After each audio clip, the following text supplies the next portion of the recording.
तन मन एक यंत्र मात्र है। इसकी मदद से आपकी आत्मा संसार के बहुत सारे अनुभवों को जीती है। यंत्रों की तो कोई कमी ही नहीं है। आपकी आत्मा पर हनुमान जी की दृष्टि है और आपकी आत्मा की दृष्टि आपके तन मन पे होनी चाहिए। एक अच्छा तन मन धारण करने के लिए आत्मा का रियलाइज होना काफ़ी होता है। आपकी आत्मा को एक अच्छे तन मन के ज़रिए माया के अलग अलग अनुभवों के रस का पान करना चाहिए। लेकिन आपके और आपकी तरह लाखों अज्ञानी आत्माओं के साथ ये उल्टा हो रहा है।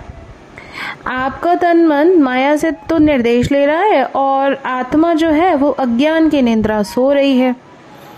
जैसे ही आपकी आत्मा वापस से जागृत होती है, हनुदास जी के मन ने गुरुदेव के शब्दों पर चिंतन करना ही बंद कर दिया था। खाली मन से गुरुदेव की ओर टकटकी लगा के देख रहे थे। दिव्य प्रकाश की एक किरण ने उनका आगे का मार्ग क्लियर कर दिया था। अगली सुबह वो गुरुदेव के आश्रम से निकल पड़े थे। हनुदास जी को नहीं पता था कि उन्हें कहाँ जाना है, लेकिन वो निकल पड़े थे अनजान रास्तों पे। साथ में था तो केवल उनका ज़रूरी दैनिक सामग्री से भरा हुआ थैला और गुरुदेव का आशीर्वाद।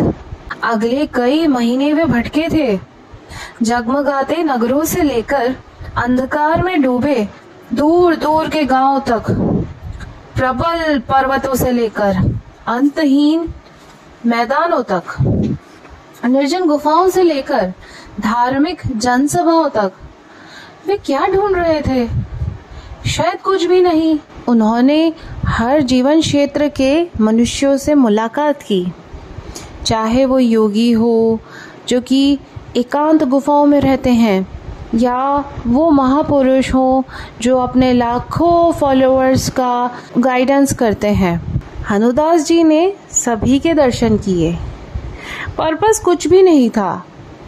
वो बस चलते गए और दिव्य जनों से मिलते गए। उस गंतव्यहीन यात्रा में उन्हें अलग अलग तरह के अनुभव हुए। उन्होंने सभी अनुभवों को अपने मन के कपाट के मध्य में ऐसे पार होने दिया जैसे नदी के तटों के मध्य से जल बहता है। उनकी आत्मा जागृत हुई या नहीं ये तो पता नहीं, पर उनका मन जरूर शांत हुआ। ऐसी गहरी नींद में लीन हो गया था कि अब कोई भी प्रकार का एक्सपीरियंस, कोई भी अनुभव छाप नहीं छोड़ना था।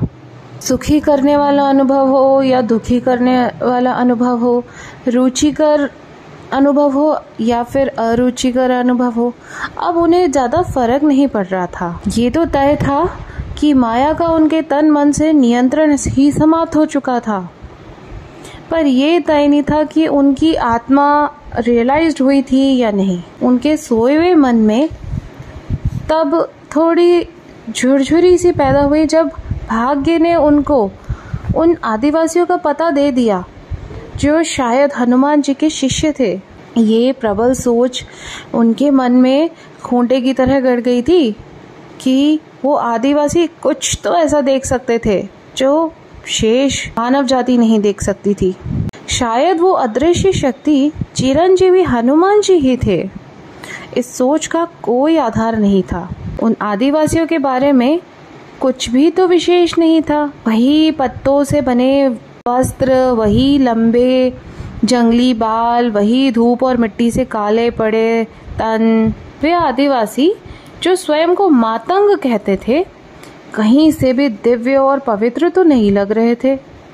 उनका हनुमान जी के साथ संपर्क में होना एक आशा मात्र थी, लेकिन ऐसी आशा जो फैक्ट से भी ज़्यादा मजबूत थी। ये विचार, ये आशा कहाँ से आ रही थी? इसका बेस क्या था? बाहरी संसार के छोटे मानदंड तो इस विचार को बिल्कुल भी प्रेरित नहीं कर रहे हैं। कुछ अंदर में था जो इस विचार को शक्ति दे रहा था। शायद मन की गहराइयों में या मन के उस पार आत्मा में। हनुदास जी ने ये मान लिया था कि उनका गंतव्यहीन भ्रमण लास्ट में किसी डेस्टिनेशन तक पहुंच ही गया था। पॉसिबल है कि उनकी आत्मा में ज्ञान की तरंगें उत्पन्न हो गई हैं।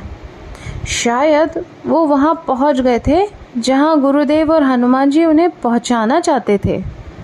लेकिन दो अलग अलग संत जो मातंगों के व्यवहार को समझने में उनकी सहायता कर रहे थे, उनसे सहमत नहीं थे। उनका मानना था कि आदिवासियों का अध्ययन करना समय को बर्बाद करना है। कई महीने मातंगों की गुप्तचरी करने के बाद उन्हें केवल 7 चिन्ह हाथ लगे थे, जो टूटे हुए मिट्टी के बर्तन, वृक्षों, चट्टानों आदि पर अंकित थे। परंतु उन चिन्हों में कुछ विशेष नहीं था और वे ये बात अपने साथी संतों के सामने मान भी चुके थे। उन्होंने वैसे चिन्ह पहले भी कई बार सुदूर गांव में आदिवासियों की झोंपड़ियों पर चित्रित देखे थे। अपने गंतव्यहीन भ्रमण के दौरान वे ऐसे सैकड़ों अनुष्ठानों के साक्षी बने थे, जिनमें उस प्रकार के रहस्यमय चिन्ह अलग अलग वस्तुओं पर चित्रित किए जाते थे।